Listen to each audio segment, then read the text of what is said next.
You know, when we stop to think about the greatest challenge of Stalker 2, the first thing that comes to mind is the bugs or the technical issues at launch.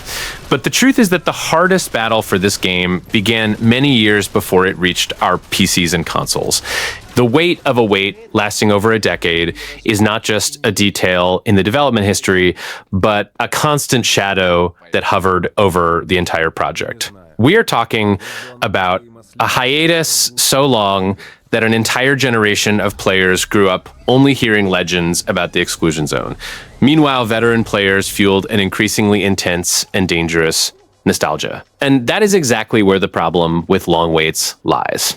As time passes, our minds play tricks on us, and we begin to idealize something that simply cannot exist in the real world. We stop expecting just a solid sequel and start demanding a perfect masterpiece that will revolutionize the industry. Throughout these years, each of us built our own version of Stalker 2 in our heads, creating flawless mechanics and impeccable immersion. No studio in the world, however talented, can compete with the imagination of millions of passionate fans. This uncontrolled expectation quickly became the first and deadliest enemy of this release. Even before dealing with the limitations of the graphics engine or mission design, the developers had to fight against a giant ghost created by the hype itself. Each delay necessary to improve the experience ended up adding more fuel to this fire of collective anxiety. The public reached a point of not accepting anything less than absolute perfection. Any small stumble would be immediately seen as an unforgivable offense to the years of community dedication. When the game finally saw the light of day, it didn't just need to prove it was a good survival and shooter title, it had the cruel and almost impossible task of facing the divine version that had existed in our minds all this time. It is a brutal scenario where the real game, made by people and subject to flaws, clashes with the untouchable dream of more than 10 years. It was exactly this clash of reality, driven by totally unattainable expectations, that almost made the journey back to Chernobyl crumble before we even took the first step. This is a point that many people underestimate, but which nowadays is practically decisive. The first impression has become the definitive narrative of a game. In the past, a title could have a somewhat shaky start and still win over the public over time. Not today. In the first few hours, the player is already forming an opinion, and even worse, they are already sharing that opinion with the whole world. With Stalker 2, this weighed heavily, because the game did not have the luxury of gradually improving in the public's perception. It needed to get it right from the start. And this connects directly to the way we consume games today. Many people don't play deeply before forming an opinion. Sometimes it's 2 hours of gameplay, a video on YouTube, or even a clip on TikTok, and that's it. The verdict is in. It's broken, it's disappointing, it's not worth it. The problem isn't even the criticism itself, but the speed at which these conclusions spread. When Stalker 2 arrived with visible issues, those negative first impressions multiplied in an absurd way. The most complicated part is that once this narrative is established, it is extremely difficult to reverse. Even if the game improves with patches, optimizations, and content updates, that initial image remains stuck to it. It's as if the launch were a permanent stamp. The people who heard bad things at the beginning often don't even come back to give it a second chance. And those who arrive later are already contaminated by this collective perception. In the case of Stalker 2, this almost became a point of no return. Because the game had qualities, it had atmosphere, it had identity, but all of this remained hidden behind a turbulent first impression. And in the current industry landscape, where attention spans are short and competition is brutal, failing at the first impact can be more dangerous than any long-term structural problem. There is a huge difference between making a traditional FPS and trying to build something like Stalker 2. Here, we are not just talking about shooting and following a well-controlled script. The proposal has always been to create a systemic open world where everything interacts. AI reacting dynamically, factions moving, creatures appearing unpredictably, weather affecting the environment, and economy functioning. It is almost a living organism. And the more systems you put into play at the same time, the greater the chance of something going wrong. And that is where the conflict between ambition and reality comes in. On paper, this idea is incredible. And honestly, it is exactly what makes Stalker so unique. But in practice, making dozens of complex systems talk to each other without breaking the game is an absurd technical challenge. It's not just about polishing one detail or another, it's about ensuring that everything works in harmony. And when that doesn't happen, the problems are much more visible than in a more linear game. Because in a more traditional FPS, if something fails, it's usually an isolated incident. Now, in a systemic game, one error can trigger several others. An NPC that doesn't react correctly can break a quest, a bugged creature can ruin the immersion. An unbalanced economic system can affect the entire progression. And since the player has freedom, they will inevitably find these flaws. There is no way to hide it. S.T.A.L.K.E.R 2 bet high, perhaps higher than technical reality would allow at launch. And this is the most delicate point. Ambition was precisely what gave the game its identity, but it was also what exposed its greatest weaknesses right from the start. Because when you promise a living world, any sign that it isn't working perfectly becomes much more evident and much harder to ignore. There is one thing that many people forget when talking about problematic launches. Bugs are fixable, but broken trust is another story. A studio can release patch after patch, improve performance, fix systems. All of this is a matter of time and work. But when the player loses trust, when they feel they have been disappointed, recovering that doesn't just depend on an update. It depends on rebuilding a relationship that has already been shaken. And in the case of S.T.A.L.K.E.R 2, this was quite evident. Many people played at launch, encountered problems, got frustrated, and simply decided this game is no good. And the most complicated thing is that once that decision is made, the person rarely comes back.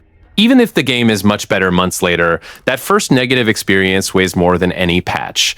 There is also a strong psychological factor here. The player doesn't want to feel like they wasted time or money, so they tend to reinforce their own decision to abandon the game. And along with that comes the collective effect. Videos, comments, negative reviews, all of this creates a constant validation that yes, you were right to quit.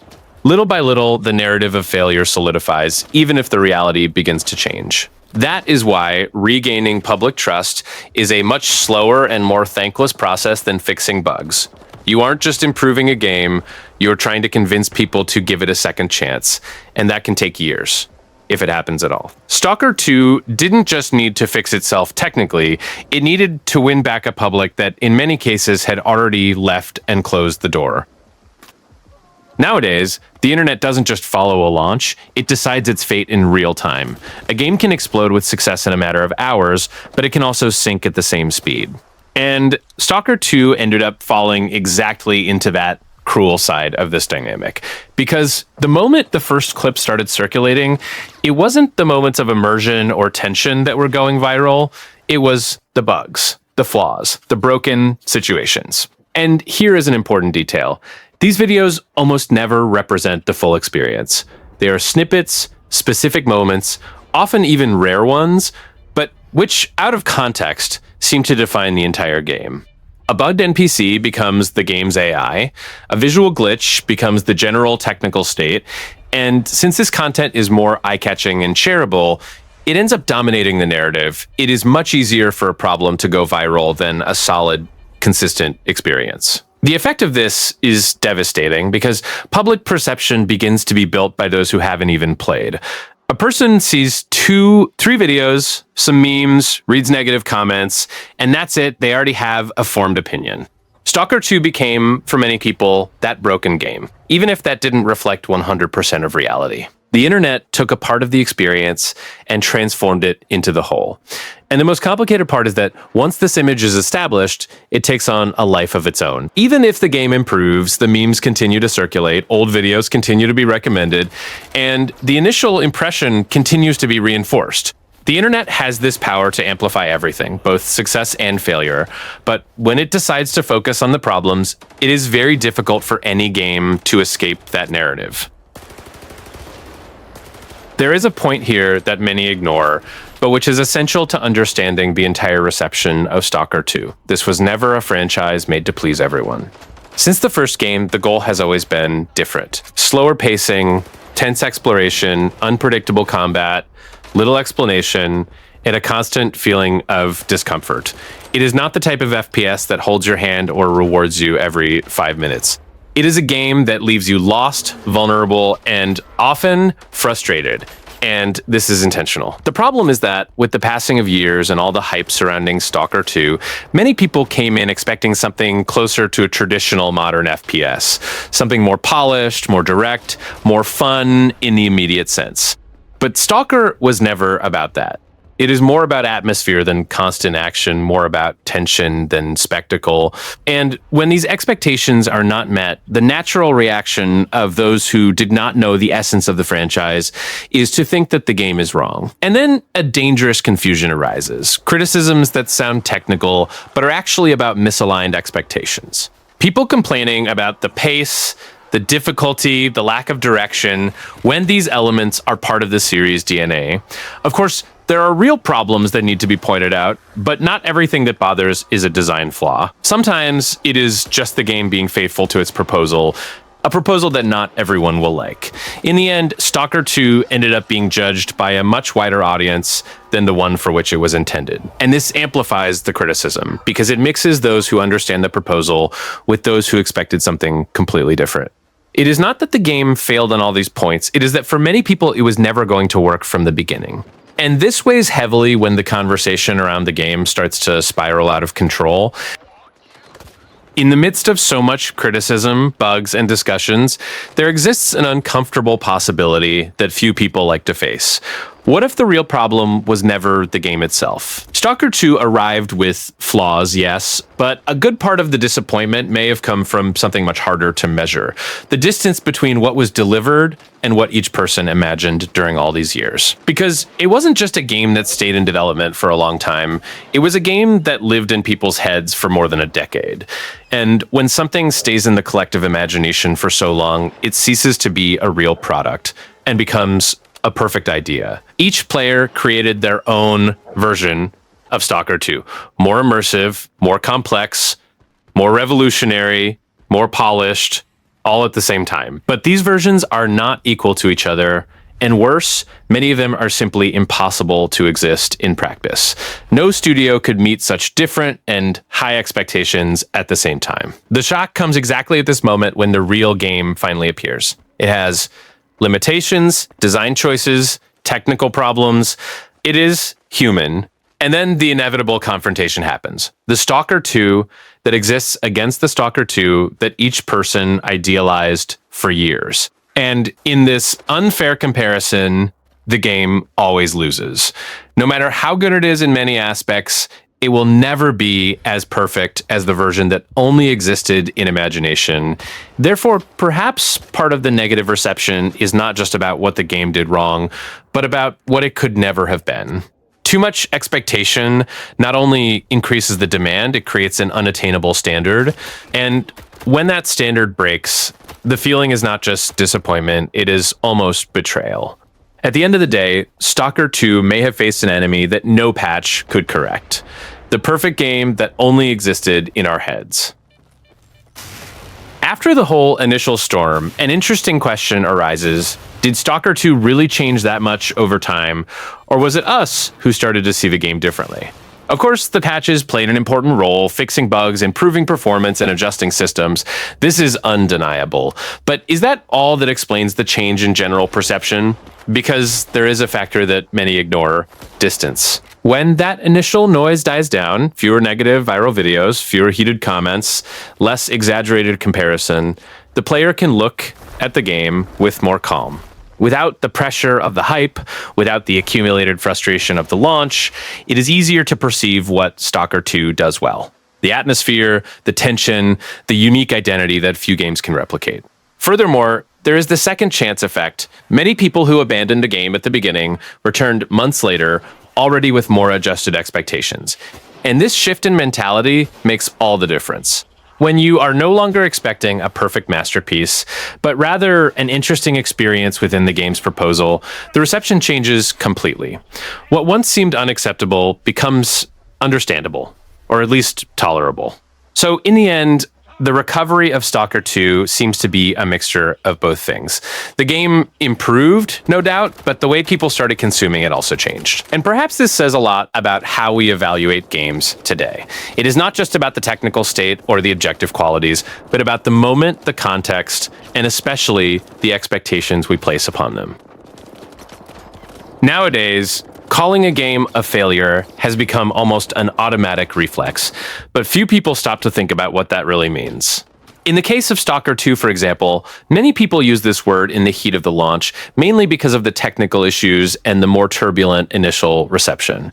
But failure is not a single thing. It can exist on several different layers, and they don't always go together. There is technical failure, which is the most visible, bugs, poor performance, broken systems. This was, without a doubt, a critical point at launch. But this type of problem, as serious as it may be, is the most correctable. With time, patches, and support, it can be resolved. And when that happens, the foundation of the game, what really matters in the long run, begins to appear more clearly. Commercial failure, on the other hand, is another story. It involves sales, player retention, numbers that don't always reflect the actual quality of the game. A title might sell poorly at first due to a bad reputation, but gain momentum later. Or the opposite, sell a lot on hype and then disappear. And in the middle of all this, there is still the failure of perception, which is perhaps the most complicated of all. The latter is the most dangerous because it lives in people's heads. It is when the game becomes marked as bad or disappointing, regardless of how it evolves over time. And the history of games has shown several times that this can change. Games that were panned at launch end up, years later, being recognized as unique or even cult experiences. So, in the end, the question is not just whether Stalker 2 failed, but in which of these senses and for how long does that label really make sense? If there is one thing that Stalker 2 makes very clear, it is that launching an ambitious game is not the end of the journey, it is just the beginning. In the past, the launch was practically the finish line. Today, it is more like the first real test, where the game finally meets the public and begins to be truly shaped. And when you bet high, as was the case here, this initial moment can be brutal. What really defines a game's future now is what happens afterward. It is the studio's ability to listen to the community, understand what is working, and especially what is not. It is not just about fixing bugs. It is about adjusting systems, improving the experience, and showing that there is a real commitment to the project. The player notices when support is genuine and when it is just a quick attempt at damage control. And this goes directly through the reconstruction of reputation. Because after a complicated launch, it is not enough to improve the game. You need to win back people's trust. And this takes time, consistency, and above all, transparency. Each update, each improvement, each response to the community helps to change that negative narrative built at the beginning. In the end, Stalker 2 serves as an important reminder to the entire industry. Ambition grabs attention, but it is persistence that sustains a game in the long run. Success today is not just on launch day, but in the capacity to evolve, adapt, and transform a difficult reception into a story of recovery. Because in the current scenario, those who survive are not the ones who get everything right on the first try. It is the ones who manage to improve when everything seems to be going wrong.